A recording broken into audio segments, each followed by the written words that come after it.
Welcome back. This video is going to be a practical example where we showcase and apply most of the knowledge gained in this section of the course. More precisely, we are going to use our newly acquired understanding of combinatorics to aid us in our quest of ordering something nobody has ordered before. So you and your friend, let's call her Amy, want to get some Domino's pizza for your night in. You open the Domino's app on your phone and see that the store which delivers to your home offers several deals. A one-person combo pack, a family deal, and Double Delight. The first one consists of a medium pizza, a small drink, and a dessert for $15.99. The family deal includes 2 medium-sized pizzas, a small drink, a large drink, and 2 desserts for $25.99. Lastly, Double Delight also includes 2 pizzas, 2 drinks, and 2 desserts, and costs $27.99. The only difference being the 2 drinks are both large. Before picking a specific deal, you pull up the menu to explore the options. You see they offer a variety of 26 different pizzas, 4 distinct drinks, as well as 7 types of desserts. Initially, Amy says she isn't that hungry, so you look at the one-person combo pack. Now, to construct such a menu, you need to combine 3 elements: a pizza, a small drink, and a dessert. Since all of these have distinct sample spaces, we consider every part of the menu as a separate position. Domino's offers 26 pizzas, so there are 26 different ways we can choose our single pizza. Similarly, we have 4 ways of picking our preferred beverage and 7 ways to pick our dessert. This scenario is identical to the diner example we explored a few lectures ago, where we had to construct a lunch menu out of a sandwich, a side, and a drink. Therefore, we know how to find the total number of different combinations. We simply multiply the size of the sample space for each position. This would result in 26 times 4 times 7, or a total of 728 possible ways to fill out this deal. Now, we use multiplication here because regardless of which of the 26 pizzas we get, we can accompany it with any of the 4 beverages. Following the same logic, for any of those pizza and drink combos, we have 7 different dessert options. Fascinated by the huge variety, your friend reconsiders and decides to get some food too. Not because she's hungry, because she wants to play the combinations game and increase that number of options you have. Thus, you're compelled to get one of the 2 larger deals, the family deal or the Double Delight.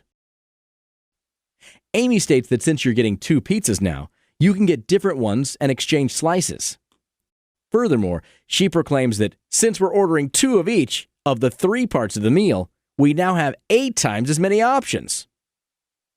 Having recently mastered combinatorics, you decide to test if her statement holds true. To do so, you must compute the number of different menus you can order for each of the other 2 deals. You examine the family deal they offer first. Recall that it includes 2 pizzas, a small drink, a large drink, and 2 desserts for the price of $25.99. Once again, you decided to get different pizzas to get the most out of your deal. Since the drinks vary in size and desserts are small, you decide to make no such commitments about the other 2 ingredients. All right, let's first look at the pizzas you can choose. Since you are splitting the 2 among one another, no order is involved in this decision. Thus, you would need to use combinations without repetition to determine the correct amount of pizza options this deal provides. You apply the formulas you learned already, which results in 26 factorial over 24 factorial times 2 factorial. This simplifies to 25 times 26 over 1 times 2, or 325. Your conclusion is that there are 325 different ways of picking the pizzas. Whoa, that is a much greater variety than the 26 we had available earlier. Now for the drinks. You can both order the same one, so repetition is allowed. Furthermore, since it matters which drink is larger, this situation requires using variations. Therefore, we apply the formula for variations with repetition for picking 2 out of the 4 available options. By plugging values into the formula, we see that we have 4 to the power of 2, or 16 options for the drinks. Alternatively, you can think of these in terms of combinations of two events with separate sample spaces. By doing so, we get two events, both of which have sample spaces of size 4. As we can expect, the answer would remain the same, since 4 times 4 also equals 16. We once again have much more variety compared to the first deal. Lastly, you reach the desserts. Just like with the drinks, you did not agree to get different ones, so you can both get ice cream. If you end up ordering different ones, it matters to you who gets each one. For instance, if Amy wants the Choco Pizza and you want the Brownie Bites, it's crucial who gets each one. Therefore, we must use variations with repetition here as well, right? Well, not really. Domino's doesn't need to know who the two desserts are for. They just put them in the bag and let you distribute them among yourselves. In such a case, you would order the Choco Pizza and the Brownie Bites, regardless of who prefers each dessert. Therefore, we're dealing with combinations with repetition instead of variations with repetition. Recall the formulas from the bonus lecture on combinations with repetition. The number of different ways we can use p elements out of n with possibly recurring values equals n plus p minus 1 factorial over p factorial times n minus 1 factorial. Since we are picking two desserts out of a possible 7, we can plug in these values to get 7 plus 2 minus 1, or 8 factorial, over 2 factorial times 6 factorial.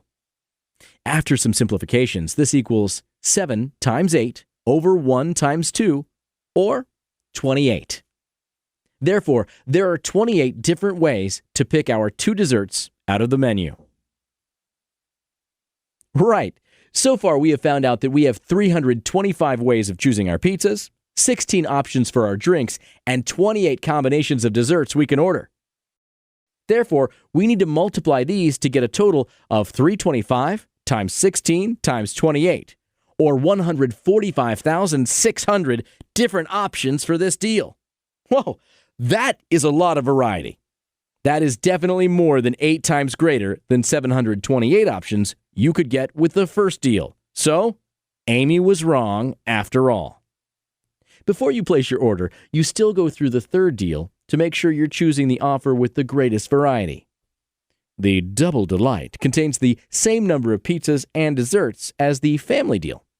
Therefore, you already know you have 325 ways of choosing the pizzas and another 28 ways of picking the desserts. Thus, you only have to estimate the number of ways to pick the beverages that go with your order. The drinks are large, so just like with the pizzas, you decide to get different ones since you can share. Coca-Cola is still running the campaign where they put names on the labels of each bottle, so it matters who gets each drink. For instance, if you want a Coke and your sister wants a Sprite, you would not want the Coca-Cola label to have her name instead of yours. Therefore, it's important how you order the two beverages and the special directions you leave for the delivery. This suggests you must use variations without repetition to determine the appropriate number of possibilities. According to the formula we introduced earlier, the number of ways of choosing your beverages would equal 4 factorial over 2 factorial. This results in you having 12 different ways of getting your drinks. Since there are 325 ways of picking the pizzas, 12 ways of choosing the drinks, and 28 ways of selecting the desserts, that makes up a total of 109,200 distinct possible orders you can make. Just like with the family deal offer, the number of possible menus you can get is more than 8 times greater than the 728 available for the one-person combo pack. Thus, you showed your friend that ordering twice as much food results in having much greater variety than she had initially thought. Because 109,200 is less than 145,600, you decide to go with the family deal instead of the Double Delight because of the greater variety it provides. Even though the only difference between the two deals is the size of one drink, it results in us having 36,400 more options. This is a perfect example of how small changes can severely expand the possible number of outcomes we have. This only goes to show that when using combinatorics, the devil is in the details, because every small difference matters. Great job, everybody. In this long practical example, we managed to go over the various different parts of combinatorics and when we use each one. We put all the formulas from the section to good use and made sure we provide logical arguments before deciding which one to apply. The goal of this practical example was to show you how to apply a probabilistic approach to everyday scenarios and get into an analytical mindset. That was also the end of this section. Next time, we are going to explore a completely new topic called Bayesian inference. Thanks for watching.